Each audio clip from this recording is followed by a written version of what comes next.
आप सभी का स्वागत है आर केमिस्ट्री पर। तो आज हम ऑक्टेट रूल को कवर करने वाले हैं। तो यहाँ पर देखते हैं कि ऑक्टेट रूल कहता क्या है। ऑक्टेट रूल कहता है कि किसी भी एटम का जो सेंट्रल एटम होता है उसके आउटर मोस्ट सेल में 8 वैलेंस इलेक्ट्रॉन होने चाहिए। अगर किसी भी एटम के सेंट्रल एटम में 8 वैलेंस इलेक्ट्रॉन प्रेजेंट हैं तो वो ऑक्टेट रूल फॉलो करेगा। जैसे कि हमने कार्बन डाइऑक्साइड और ऑक्सीजन लिया है। अब इन दोनों को समझते हैं, ठीक है। तो सबसे पहले आपको किसी भी मॉलिक्यूल का जो है यानी किसी भी एटम का इलेक्ट्रॉनिक कॉन्फ़िगरेशन आना चाहिए, तभी आप ऑक्टेट रूल को समझ पाएंगे। और दूसरा, लुईस डॉट स्ट्रक्चर आप बना सकें। तो जैसा कि हमने पहला लिया था CO2 को, तो देख लेते हैं यहाँ पर है CO2, ठीक है, कार्बन है। अब यहाँ पर जो सेंट्रल एटम है वो है कार्बन, ठीक है, कार्बन। तो कार्बन का एटॉमिक नंबर कितना होता है? 6। अब इसका हम अगर इलेक्ट्रॉनिक कॉन्फ़िगरेशन देखें तो ये हो जाएगा 1s2, 2s2 और 2p2, ठीक है।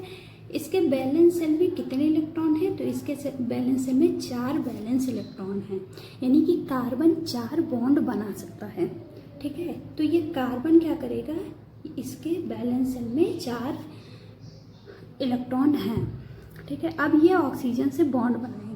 तो ऑक्सीजन के पास कितने बैलेंस इलेक्ट्रॉन होते हैं? ऑक्सीजन के पास 6 बैलेंस इलेक्ट्रॉन होते हैं। तो 2 ये यहाँ पर दे देगा और बाकी 2 इलेक्ट्रॉन इसका कहीं अगल बगल रहेगा, 2 ये यहाँ पर ले आएगा। तो ये कार्बन इन दोनों इलेक्ट्रॉन से बॉन्ड बना लेगा। अब कार्बन के पास 4 इलेक्ट्रॉन यहाँ हो गए और 4 इलेक्ट्रॉन यहाँ हो गए, यानी कार्बन का जो है वो ऑक्टेट कंप्लीट हो गया, ठीक है। तो इस तरीके से CO2 जो होता है उसका ऑक्टेट कंप्लीट होता है, ठीक है। दूसरा,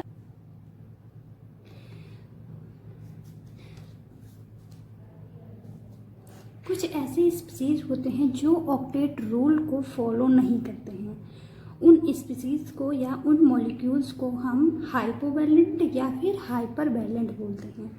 अब जैसे कि अगर कोई भी एटम जो है, किसी भी मॉलिक्यूल का जो सेंट्रल एटम है उसमें 8, उसके बैलेंस सेल में 8 से ज़्यादा इलेक्ट्रॉन प्रेजेंट हो तो उसको हम हाइपरवैलेंट बोलेंगे, ठीक है। और अगर कम प्रेजेंट है तो फिर वो हाइपोवैलेंट हो जाएगा, ठीक है। 8 से कम प्रेजेंट होगा तो हाइपोवैलेंट और 8 से ज़्यादा प्रेजेंट होगा तो वो हाइपरवैलेंट स्पीसीज हो जाएगा। जैसे कि BF3 है, इसके बोरॉन है तो इसका एटॉमिक नंबर कितना होता है? 5, ठीक है। तो इसका जब हम डॉट बनाएंगे तो वहाँ पर कितना इलेक्ट्रॉन प्रेजेंट हो जाएगा? 6 इलेक्ट्रॉन, जो कि कम है 8 से, तो ये हाइपोवैलेंट स्पीसीज हो जाएगा। और अगर PF5 की बात करें या PCl5 की बात करें, ऐसे स्पीसीज जो होते हैं जिनके सेंट्रल एटम में 8 से ज़्यादा बैलेंस इलेक्ट्रॉन प्रेजेंट होते हैं, उनको हम क्या कहते हैं? हाइपर वैलेंट स्पीसीज कहते हैं। तो यहाँ हमने 5 लिया है, इसमें देखते हैं। तो यहाँ तो BF3 ही है, ठीक है। तो ये क्या हो जाएगा? ये हो जाएगा हाइपोवैलेंट,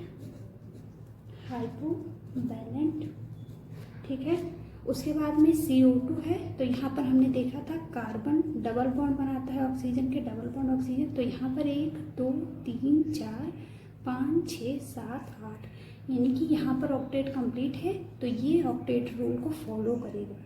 BeCl2, BE जो है उसका एटॉमिक नंबर कितना होता है? 4। इलेक्ट्रॉनिक कॉन्फ़िगरेशन करेंगे 1s2, 2s2। बैलेंस सेल में कितना इलेक्ट्रॉन प्रेजेंट है? 2 इलेक्ट्रॉन। दोनों इलेक्ट्रॉन क्लोरीन से बॉन्ड बना लेगा, ठीक है।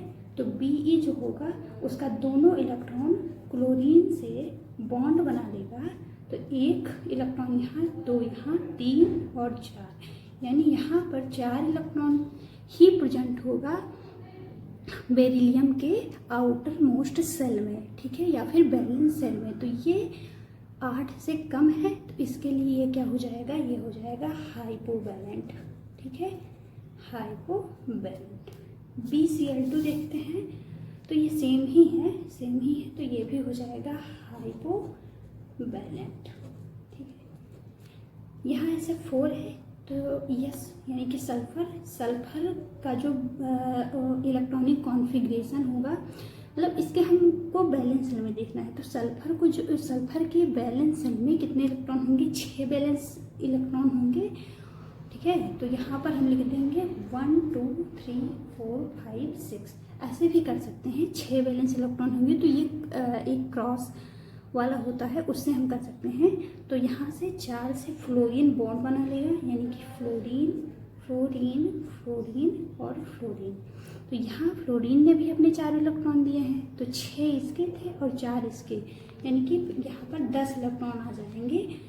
तो ये क्या हो जाएगा, ये हो जाएगा हाइपर वैलेंट, हाइपर वैलेंट, ठीक है।